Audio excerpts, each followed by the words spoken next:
Ang Bacoor ay isa sa mga flashpoint ng Cavite Mutiny noong 1872. Ang kura paroko ng Bacoor noong panahong iyon ay si Father Mariano Gomez, isa sa trio ng Gomburza, na nasangkot sa pag-aalsa para sa pagtataguyod ng sekularisasyon ng priesthood sa Pilipinas. Siya at ang natitirang bahagi ng Gomburza ay binitay sa Bagong Bayan noong 1872. Ang pagkamatay ng Gomburza ay nagsilbing inspirasyon para sa El Filibusterismo ni Jose Rizal, na nakaimpluwensya naman sa pagsiklab ng Rebolusyong Pilipino. At lihitimong Caviteño ang bibisitahin natin dito, mga kabistero. At sigurado ako, madadagdagan na naman ang mga kaalaman nyo. Ganyan talaga. Kung gusto nyo matuto, manood na dito. At kung sigurado kang ibon ang mga hobby mo, suwak sa ito. Ano, sama kayo sa pagbisita ko? Tara na! Ito ang Bisitero.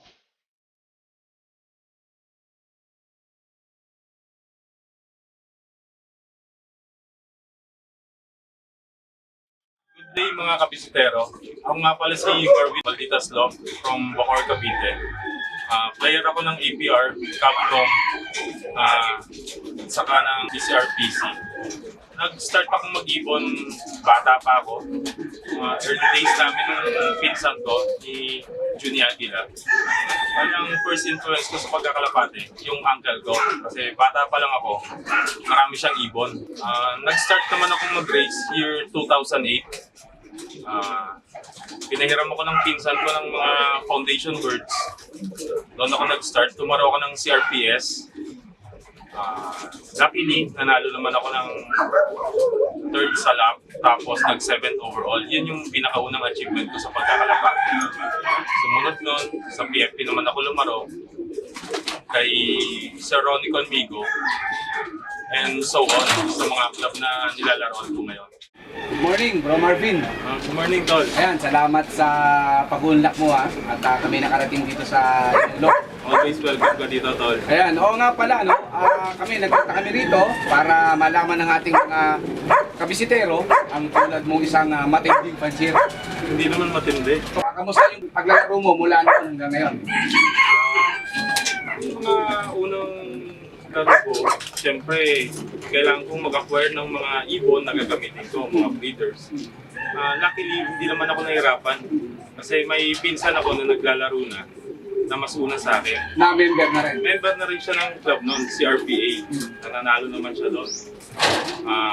Sa kanya ako kumuha ng mga foundation birds na gagamitin ko dito sa loob. Ang nakuha ko sa kanya, line ng mga Victor Lim na nag-produce sa kanya ng mga first overall champion. Ayun yung mga nilipad mo. Yun yung nilipad ko. Pinaanak ko sila. Tapos nilipad ko sa loob ko yung mga naging anak nila. Kamusta yung mula nung nilaro mo sila? Mula nung nilaro ko sila hanggang ngayon, sila pa rin yung gamit ko na bloodline. Nag-i-increase lang ako ng mga imports saka mga ibon ng winners ng mga local fancier dito sa atin. Sabihin mula nung unang naglaro ka, up to present, hanggang ngayon hindi pa rin nila ginagamit mo. Ginagamit ko. Talagang sabihin tama yung simula mo. Oo, kasi nag-start ako sa maayos na ibon eh. Kaya nga sabi ko, swerte pa rin kasi meron na akong napagkuhaan na alam ko na mag-click yung line kasi nasubukan niya na. Tsaka isa pa, talagang yung pinagmulan niya, tumitira na. Oo, tumitira na, tested na. Kasi yung line na yun, anak siya ng first overall champion na naglabas ng dalawang first overall champion din. Ang kinuha ko yung kapatid nila na kinuha kong foundation bird, yung tinatawag ko na si Coracho. Kaya Coracho kasi gamit ko noon, bull system. Wala siyang pahinga, marami siyang hen. Kaya anak lang, halos puro anak na yung mga ginamit ko. Yung bull system na yon, paano ba ang process nun para sa mga kaalaman ng ating mga kabisitero? Ang ginawa ko sa kanya, meron akong double cage. Tapos na medyo malaki, 2x2x4, nilalagyan ng divider. May dalawang hen, i-prepare ko siya dun sa isa. Okay. Pagka-pair niya, yung isa, katabi niya, walang cap. Siyempre, paparas din sa kanya. Ilalagay ko naman siya dun sa kabila. Prepare din. Tapos yung itlog, papafoster ko lang. Yun ang tinatawag na bull system. Oo. Pwede mo siyang damihan ng hen. Kung ilalagay mo siya sa flight, isang cup lang, different hens. Okay.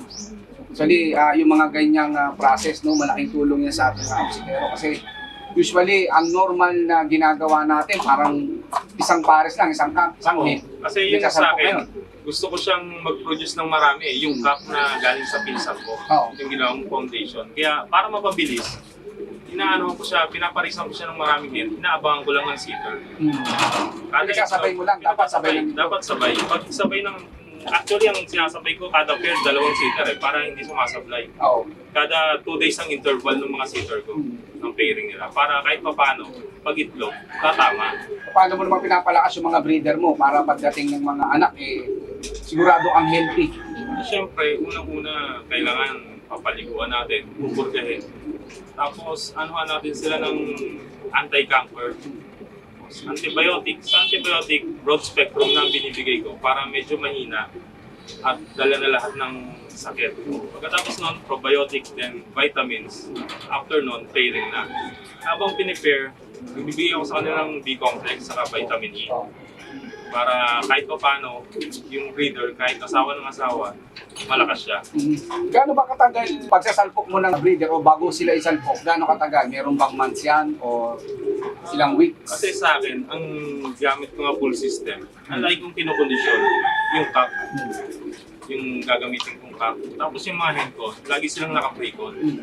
Kaya once na gusto ko silang gamitin, mapili ko na sila dun sa stock shop, pwede na. Walang problema. Wala nang problema. Baga ready to breed na Ready sila. to breed na. Pupurgahin na lang. Mm. Kasi naka-anti-cancer na sila, saka naka-antibiotic na sila. Mm. So pagkatapos nating mag-breed, no?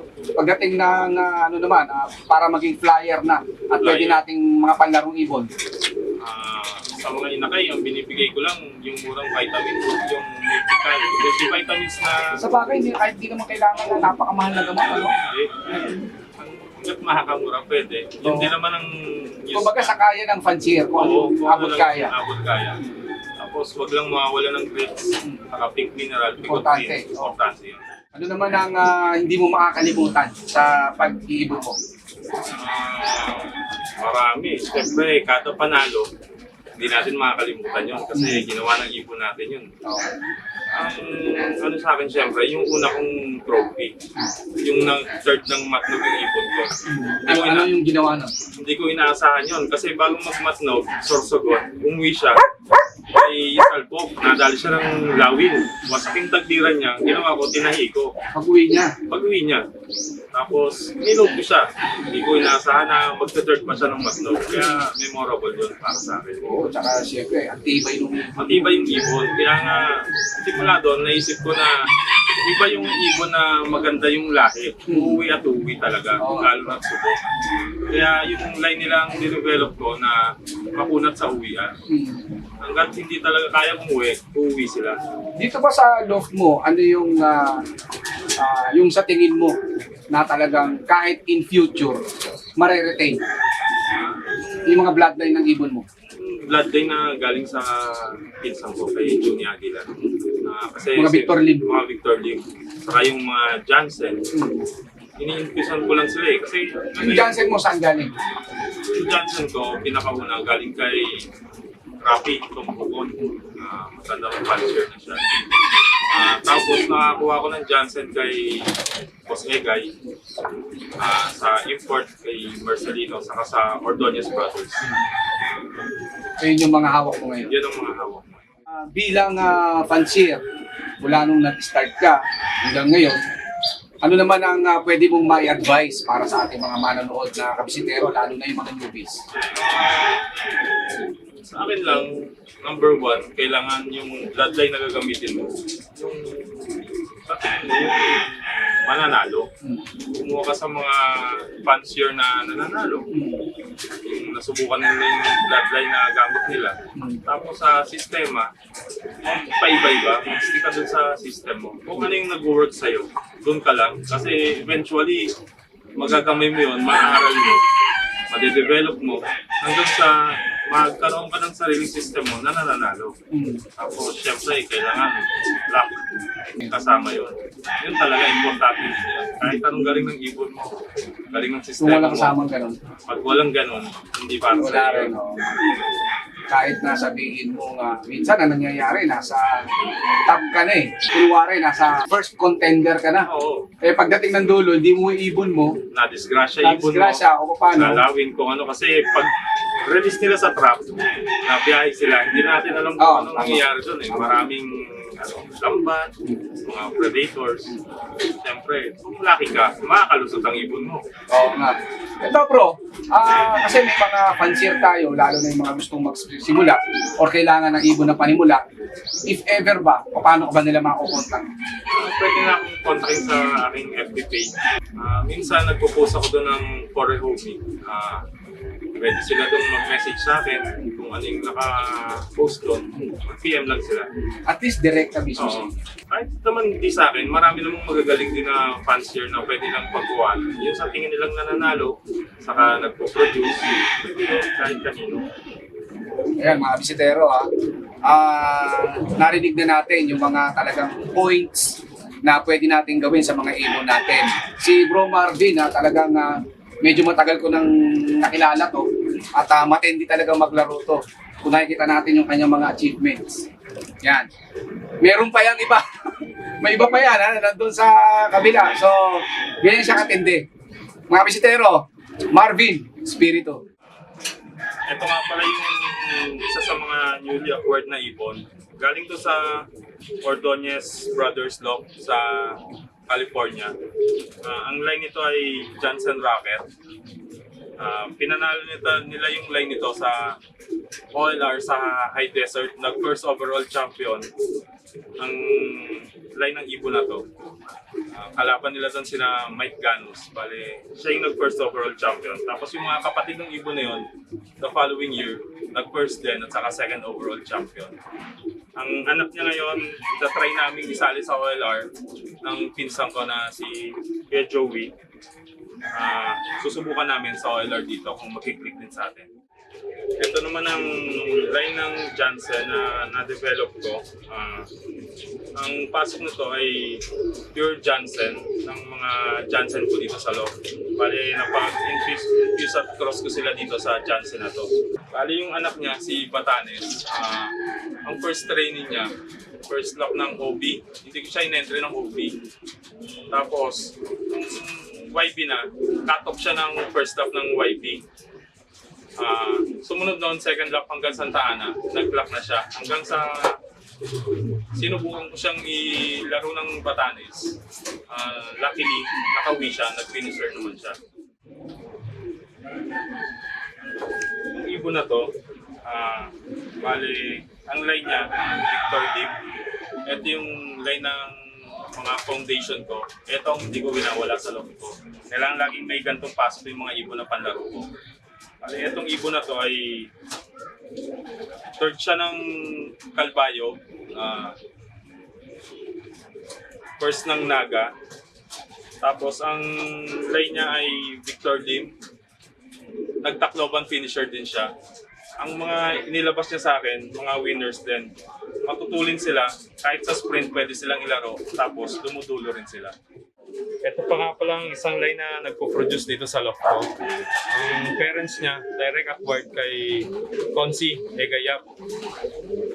Ang line niya ay Lucky Mestiza. Nag-produce sa akin yung ibon na to ng third Tacloban,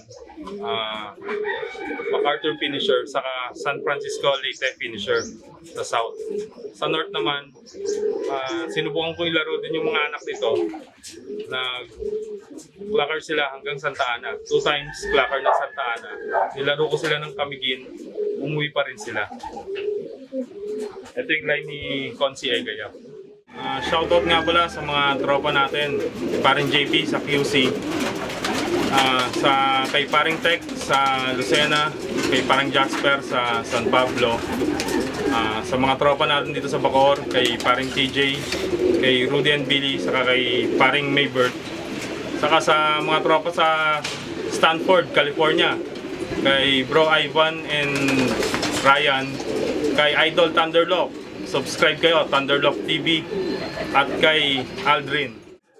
Ako nga pala si Marvin Espiritu, fancier from Bacoor, Cavite, Malditas Lock. Salamat, Kabis.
button para ma-update kayo sa mga bago pa nating videos.